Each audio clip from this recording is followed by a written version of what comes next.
भारत सरकार ने 20 जनवरी को एफिशिएंट बिजनेस डॉक्यूमेंट मैनेजमेंट के लिए एंटिटी लॉकर पोर्टल लॉन्च किया। इलेक्ट्रॉनिक्स और इंफॉर्मेशन टेक्नोलॉजी मंत्रालय के तहत आने वाले नेशनल ई गवर्नेंस डिवीजन ने एंटिटी लॉकर डेवलप किया है।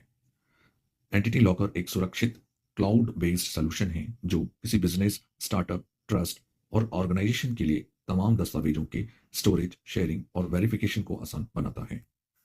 इसमें आधार की मदद से यह तय करने की व्यवस्था है कि किसे क्या एक्सेस करना है ताकि जवाबदेही बनी रहे।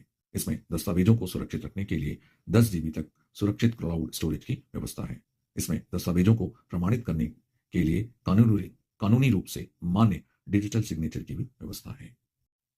दोस्तों, केंद्र सरकार ने 21 जनवरी को नई दिल्ली में प्रधानमंत्री जनजातीय आदिवासी न्याय महाअभियान अर्थात पीएम जनमन पर जिला अधिकारियों का एक राष्ट्रीय सम्मेलन आयोजित किया। सम्मेलन में पीएम जनमन के तहत 6 मुख्य क्षेत्रों पर ध्यान केंद्रित किया गया। इनमें आवास, सड़क, आंगनबाड़ी, स्कूल, छात्रावास, बहुउद्देशीय केंद्र और वन धन विकास केंद्र शामिल हैं। इस कार्यक्रम में 18 राज्यों के कुल 88 जिले शामिल हुए।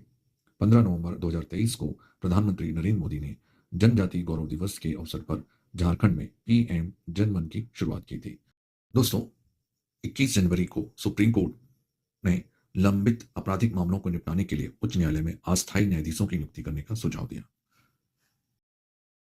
दोस्तों, दावोस में जारी वर्ल्ड इकोनॉमिक फोरम 2025 में आईएमएफ की deputy managing director Gita Gopinath ने कहा, भारत 6.5% के साथ सबसे तेजी से बढ़ने वाली प्रमुख अर्थव्यवस्था बना हुआ है। उन्होंने कहा, भारत में 26% वर्कफोर्स आर्टिफिशियल इंटेलिजेंस को लेकर एक्सपोज हो चुका है और इसमें से 14% को एआई से फायदा होगा।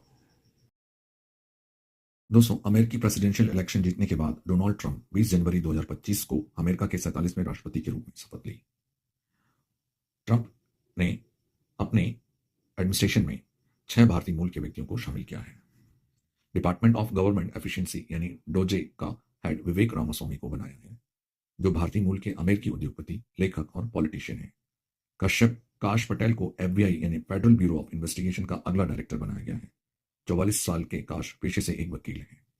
फिजिशियन और इकोनॉमिस्ट जयंत या जय भट्टाचार्य को नेशनल इंस्टीट्यूट ऑफ हेल्थ को लीड करने के लिए चुना गया है।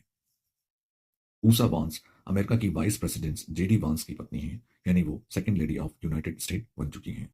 वहीं बिजनेसमैन और वेंचर कैपिटलिस्ट श्री रामकृष्णन को आर्टिफिशियल इंटेलिजेंस पर व्हाइट हाउस का सीनियर पॉलिसी एडवाइजर नियुक्त किया है। दोस्तों, डोनाल्ड ट्रंप ने भारतीय मूल के एडवोकेट हरमीत कौर ढिल्लों को डिपार्टमेंट ऑफ जस्टिस में assistant attorney general for civil rights नियुक्त किया है। दोस्तों, अमेरिकी राष्ट्रपति डोनाल्ड ट्रंप ने सोमवार को शपथ लेते ही कई महत्वपूर्ण आदेशों पर हस्ताक्षर किए, जिनमें अमेरिका का WHO और पेरिस जलवायु समझौते से निकलना शामिल है। इसके अलावा उन्होंने कैपिटल हिंसा के 1500 दंगाइयों को माफ किया, टिकटॉक पर बैन डाला और अमेरिका में जन्म से मिलने वाली नागरिकता की प्रथा को खत्म करने का आदेश साइन किया। राष्ट्रपति ने अमेरिका की दक्षिणी सीमा पर आपातकाल लागू किया। दोस्तों, भारत की left arm spinner Vaishnavi Sharma ने मंगलवार को दक्षिण अफ्रीका में चल रही अंडर 19 महिला T20 विश्व कप में मलेशिया के खिलाफ हैट्रिक लेकर इतिहास रच दिया। वैष्णवी इस टूर्नामेंट में इतिहास में हैट्रिक लेने वाली पहली भारतीय महिला क्रिकेटर बन गई हैं। दोस्तों, खगोलविदों ने ब्रह्मांड में महासुरंगों कॉस्मिक टनल्स के नेटवर्क का पता लगाया है, जो हमारे सौरमंडल को सुदूर स्थित आकाश गंगाओं से जोड़ती है। इस खोज से इसके संकेत मिलते हैं कि अंतरिक्ष निर्वात नहीं है, बल्कि प्राचीन तारकीय घटनाओं द्वारा बनी एक संरचना है। वैज्ञानिकों ने इसके लिए रोस्टा ऑब्जर्वेटरी के एक्सरे डेटा का इस्तेमाल किया है। 21 जनवरी की शाम को सूर्यास्त के बाद सोलर सिस्टम के 7 ग्रह परेड करेंगे। बुध, शनि, शुक्र, बृहस्पति, मंगल, नेपच्यून और यूरेनस आकाश में एक सीध में आ जाएंगे, जिससे वैज्ञानिक एक दुर्लभ संयोग बता रहे हैं। यह संयोग 1 महीने तक दिखेगा। सोलर सिस्टम के सभी 8 ग्रह अलग अलग गति से सूर्य के चक्कर लगाते हैं।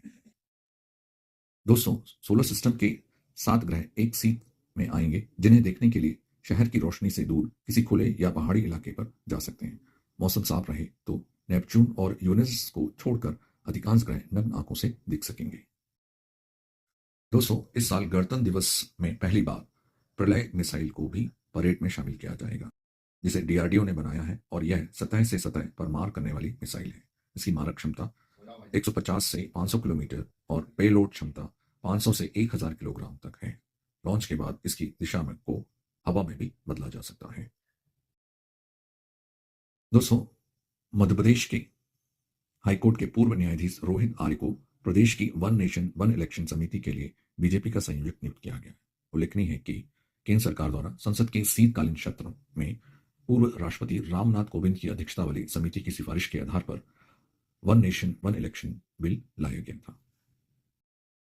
दोस्तों, मध्य प्रदेश के मुख्यमंत्री डॉक्टर मोहन यादव ने घोषणा की कि अब मध्य प्रदेश में एलोपैथिक चिकित्सा की तरह ही यूनानी चिकित्सा की पढ़ाई भी हिंदी भाषा में होगी। वहीं उन्होंने आयुष विभाग के अंतर्गत आने वाले चिकित्सकों की सेवानिवृत्ति की आयु 65 वर्ष किए जाने की मांग भी स्वीकार कर ली।